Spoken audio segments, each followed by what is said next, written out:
అల్లూరి సీతారామరాజు జిల్లాలో సదరం పరీక్షలు సక్రమంగా నిర్వహించి పారదర్శకంగా నివేదికలు అందించాలని ధృవపత్రాలు వెంటనే జారీ చేయాలని జిల్లా కలెక్టర్ ఏఎస్ దినేష్ కుమార్ ఆదేశించారు.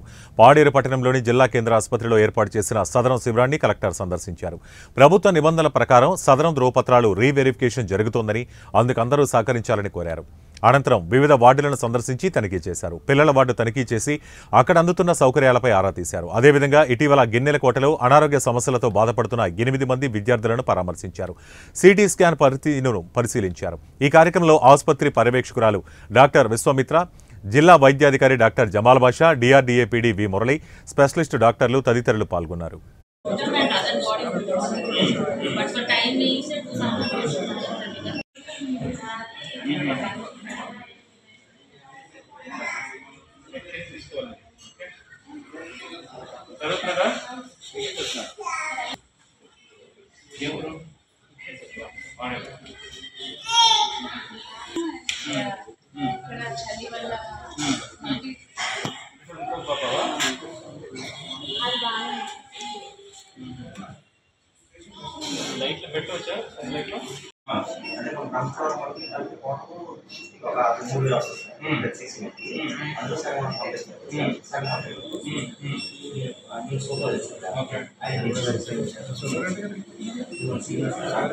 అది చూడండి,